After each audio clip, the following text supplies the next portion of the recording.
मुद्दा गरम है। नमस्कार दोस्तों, मैं हूं राजेश पिपलोदिया और इस वक्त आप देख रहे हैं हमारे बीच चर्चा के लिए मौजूद है नागेश नाम जोशी जी। आपका एक अलग ही नाम है। आप लंबे समय तक पूर्व सांसद और लोकसभा स्पीकर टाई के प्रतिनिधि भी रहे हैं। रेलवे से आपका बहुत पुराना नाता रहा है। एक लंबे समय तक आप रेलवे की विभिन्न समितियों से जुड़े रहे, इंदौर से लेकर मध्य प्रदेश, बल्कि मैं तो कहूं देश लेवल की जो केंद्रीय रेलवे की जो समितियां हैं उनमें भी सलाहकार समिति और भी यात्रियों से रिलेटेड अन्य तमाम समितियों के अंदर आप सदस्य रहे हैं। रेलवे के विषय में आज ये कहा जा सकता है कि जितना आपको नॉलेज है उतना वरिष्ठ अधिकारियों को भी नहीं है। रेलवे की नब्ज को जानने वाले हैं। हाल ही में पिछले दिनों एक वाकया काफी चर्चा में रहा है।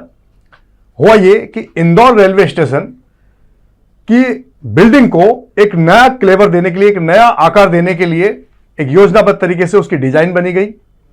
यह प्रचारित किया गया कि यह रेलवे स्टेशन अत्याधुनिक होगा और इस तरह की बिल्डिंग होगी, पर वास्तव में वो बिल्डिंग हमारे रेलवे के अधिकारियों ने किसी आर्किटेक्ट से ना बनवाते हुए उसे किसी अन्य जगह से लिया, बल्कि यह कह सकते हैं कि वो डिजाइन चोरी की गई, कहीं और से उठाई गई थी।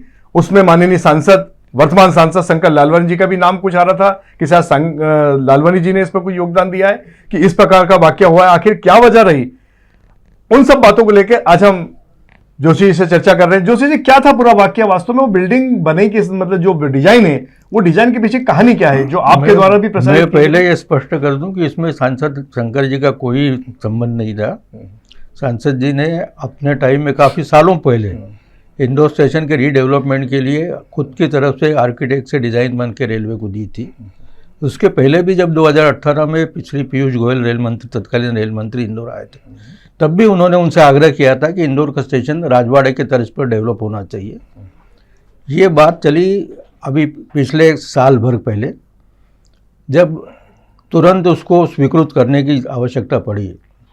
और अभी जो वर्तमान में डिज़ाइन दिया गया है वो करीब करीब नाइजीरिया में एक स्टेशन बना हुआ है, उसकी नकल सरीखा है। और ये सब नेट पर अवेलेबल है और मुझे भी नेट से ही पता चला कि इस स्टेशन की कॉपी, इस बिल्डिंग की कॉपी उसी तरह है। सिर्फ इंदौर में ही नहीं, रेलवे इसी तरह से बीना में भी एक स्टेशन बना रहा है, वो भी करीब करीब इसी तर्ज पर है। कि क्या कारण है इसका? क्या रेलवे के पास पैसा नहीं है? रेलवे के अधिकारी इसमें कुछ काला पीला करना चाह रहे हैं कि डिजाइन खुद नहीं बनवा रहे, जबकि यहाँ पे एक से एक आर्किटेक्ट है? रेलवे का कारण ये रहा कि उसको तुरंत स्वीकृति पाना थी और प्रधानमंत्री के हाथों उसका फाउंडेशन स्टोन रखा जाना था। इस जल्दी के इसमें ये हुआ, ऐसा मुझे लगता है। मैं भी अल्टीमेटली श्योर नहीं हूँ इस मामले में, पर इससे ज़्यादा दूसरा कोई कारण नहीं हो सकता है। रेलवे ने आर्किटेक्ट अपॉइंट करा था और उसके बावजूद भी ये डिज़ाइन लेके उसको थोड़ा मॉडिफाई किया गया होगा और वही अप्रूव हुई। माननीय नागेश नाम जोशी जी भले ही हमारे सांसद, वर्तमान सांसद शंकर लालवानी जी का एक तरह से पक्ष ले रहे हैं और उन्हें बचा रहे कि उनका कोई दोष नहीं है, उनकी कोई गलती नहीं है, लेकिन सवाल यहां पैदा होता है कि सेंट्रल गवर्नमेंट अगर कोई काम कर रही है, एक बड़ा फंड जारी कर रही है, तो उसमें इंदौर के सांसद की एक बड़ी भूमिका रहती है।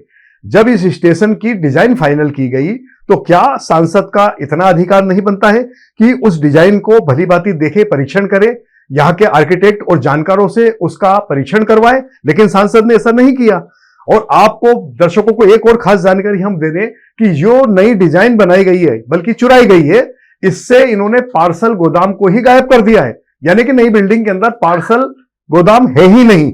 जबकि आप सभी को जानकारी देते हुए बताना चाहेंगे कि यहां पर एक सप्ताह के दौरान लगभग 50 से ज्यादा ट्रेन चलती है और हर ट्रेन में लगभग 30 क्विंटल से लेकर 75-80 क्विंटल तक पार्सल आते हैं। इस मान से आप अंदाजा लगा सकते हैं कि पार्सलों का स्तर क्या है। और इंदौर तो वैसे ही महानगर है। आने वाले समय के अंदर पार्सलों की संख्या, वजन और ज्यादा बढ़ेगा, तब क्या होगा?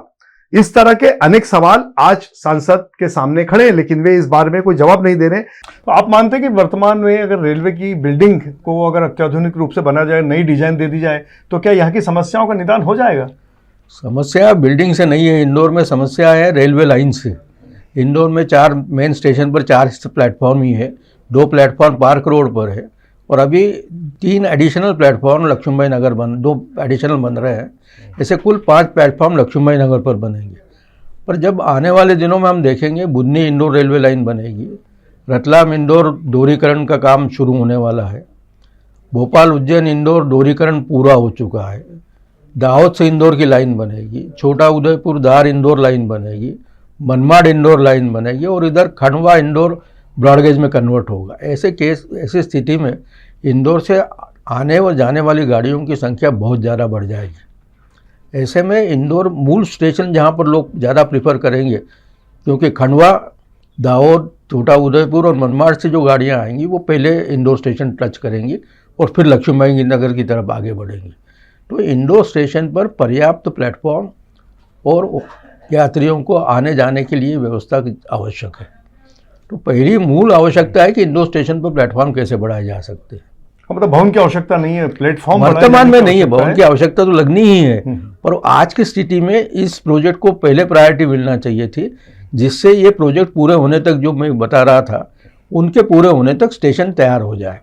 वर्तमान के अंदर जैसे जो पार्क रोड स्टेशन है, उसके अलावा लक्ष्मीबाई नगर रेलवे स्टेशन है, यहाँ भी काफ़ी कुछ सुधार की आवश्यकता है महसूस की जा रही है। मुख्य रूप से क्या सुधार इसमें होना चाहिए? मूलतः पार्क रोड स्टेशन पर जो कोचिंग डिपो है आज की तारीख में, वो एक तो इंदौर की दृष्टि से अब छोटा पड़ने लगा है, उसे लक्ष्मीबाई नगर स्थानांतरित किया जाना चाहिए, क्योंकि लक्ष्मीबाई नगर का गुड्स शेड जो है अब उसका उपयोग कम हो गया है। पहले स्टील और ये कोयला आता था, तो कोयला तो बंद हो गया आना, तो उसमें सुझाव ये दिया गया है कि एक गुड्स शेड जो बांग्ला में बना हुआ है उसका विस्तारित किया जाए और दूसरा गुड्स शेड पालिया में बनाया जाए। पालिया इसलिए कि जो रेत और कोल ऐश जो आती है वो रतलाम की तरफ से आती है, तो वो पालिया सुविधाजनक होगा। बांग्ला में आपका अनाज और स्टील का जो आता है वो मांगला आसानी से आ सकेगा। इससे जो लक्ष्मी नगर में जगह बनेगी वहाँ नया कोचिंग डिपो बनाया जाए। ऑलरेडी अब 5 प्लेटफॉर्म तो लक्ष्मी नगर में बन ही रहे हैं, तो ये अच्छा सुविधाजनक स्थान इंदौर के लिए उपलब्ध होगा। और अभी जहाँ पार्क रोड के वहाँ कोचिंग डिपो है उसकी जगह नया स्टेशन बिल्डिंग खड़ी की जाना चाहिए। मतलब कुल मिलाकर अपन ये कह सकते हैं कि इंदौर जो रेलवे स्टेशन का विस्तार है वो उत्तर की तरफ बढ़ सकता है, जहाँ तक कि दक्षिण की तरफ तो कोई जगह ही नहीं है इनके पास में। कुछ भी जगह नहीं है। इंदौर स्टेशन का सबसे बड़ा बॉटलनेक यही है कि आगे पीछे बढ़ने के लिए कोई जगह नहीं है। यदि पटेल ब्रिज बनता है तब भी काफ़ी जगह क्रिएट की जा सकती है। इसमें रेलवे के अधिकारी वर्तमान में कोई नई योजना लेकर आ रहे हैं क्या इस संबंध में? हाँ, अभी सब इंजीनियर्स ने देखा है, उसका प्रपोजल बना के प्रेजेंटेशन आप जनरल मैनेजर को दिया गया है। जनरल मैनेजर उस पर विचार करके आगे रेल मंत्रालय तक जाएगा, क्योंकि उनके पावर्स की चीज़ नहीं है ये, लागत काफ़ी आनी है। पर भविष्य की दृष्टि से इसको अभी से ज़मीन पर उतारना शुरू करा तो अगले 5-6 साल में ये मूर्त रूप ले पाएगा।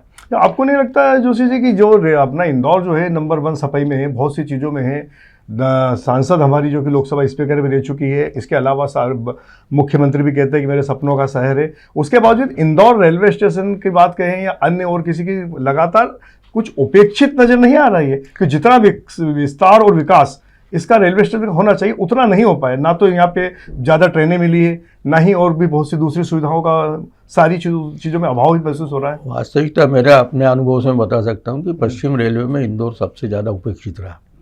अभी खास करके किन क्षेत्रों की ट्रेनों की आवश्यकता है इंदौर से जो जुड़ा हो? इंदौर से दक्षिण की ओर सिर्फ हफ्ते में एक दिन चलने वाली रूट गाड़ियाँ हैं।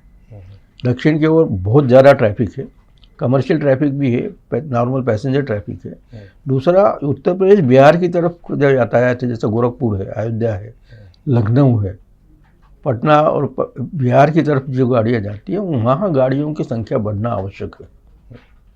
कलकत्ता की गाड़ी 1988 में चली थी, जब माधवराव सिंधिया ने उनको चालू करी थी, वो एक दिन चली, उसके फेरे 3 दिन तक बढ़ाया गया और उसके बाद रेल मंत्री की घोषणा के बावजूद भी 2018 से आज तक उसको प्रतिदिन नहीं चला गया। वैसी स्थिति इंदौर से कोचीन के लिए जो गाड़ी चली थी 88 में, वो भी सांसद सिंधिया जी ने चलाई थी। उसके बाद आज तक उसकी फ्रीक्वेंसी नहीं बढ़ पाई।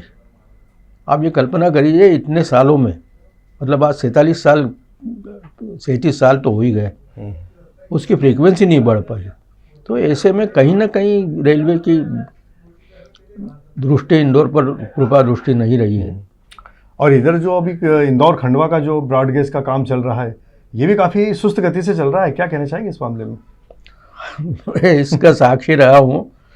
अब इसका दुर्भाग्य इस प्रोजेक्ट का भी ये रहा है कि 1996 में जब मिस्टर कलमाड़ी, सुरेश कलमाड़ी रेल राज्य मंत्री थे, तब उन्होंने इंदौर में प्लेटफॉर्म नंबर 1 पर मऊ से खंडवा के लिए ब्रॉडगेज कन्वर्ट करने का शिलान्यास, सर्वे का शिलान्यास किया था। आप ये समझिए कि 96 से ये प्लान चल रहा था, तो आज 30 साल बाद भी वो ज़मीन पर पूरी तरह से उतर नहीं पाया है। अनेक कारण रहे। एक सर्वे पूरा हुआ तो किसी अधिकारी का ये कहना है कि नहीं हमको ग्रेडियंट इतना चाहिए, तो फिर दोबारा सर्वे हुआ, एक सर्वे करने वाली कंपनी काम छोड़ के चली गई, तीसरा सर्वे हुआ, और इस बीच जिस पहले सर्वे में जो हुआ था उसमें बाद में पता चला कि चोरल डैम का बैक वाटर आ रहा है 20 लाइन पर, तो उसको फिर रीअलोकेट किया गया। ऐसे कई अड़चनें उत्पन्न हुई। मतलब एक बार में काम नहीं हुआ उसका, हर बार कोई ना कोई अड़चन, इसका पर मतलब अब पूरे मन से काम ही नहीं किया गया। दूसरा सबसे अंतिम दिक्कत ये रही कि फॉरेस्ट की लैंड नहीं मिलना संभव नहीं हो पा रहा था। सुमित्रा जी ने और शंकर जी ने खूब जोर लगाया, केंद्रीय स्तर तक मंत्रिमंडल पे चीज़ें उठ गई, शिवराज सिंह जी से भी चर्चा हुई और अंततः इनके प्रयत्नों से ये स्वीकृत हुई है। और अब फॉरेस्ट की लैंड पर टेंडर्स इशू हो गए टनल बनाने के लिए, और शीघ्र अब अगले 3-4 साल के पहले तो ये बनती नहीं है। 3-4 साल और इंतजार करना पड़ेगा इंदौर वासियों को, भी टनल्स बनाने में टाइम लगना है। तो ये थे हमारे नागेश नाम जोशी जी, जिन्होंने रेलवे के बारे में काफ़ी कुछ जानकारी दी है। आगे भी हम इनके अनुभवों का लाभ लेते रहेंगे और जल्द ही दोबारा इन्हें फिर स्टूडियो में आमंत्रित करेंगे। इन्होंने इतना समय दिया, काफ़ी अच्छी अच्छी जानकारियां प्रदान की, और एक नए जो बड़ा जो चर्चारत विषय था बिल्डिंग को लेकर कि जो डिजाइन बनाई गई वो चोरी की है या किसने, कौन दोषी है, उसके मामले में भी इन्होंने स्पष्ट किया है। तो हम तमाम दर्शकों की ओर से एक बार फिर आपका शुक्रिया अदा करते हैं और जल्द ही फिर मुखातिब होंगे। तब तक के लिए विदा लेते हैं। नमस्कार। मुद्दा गरम है।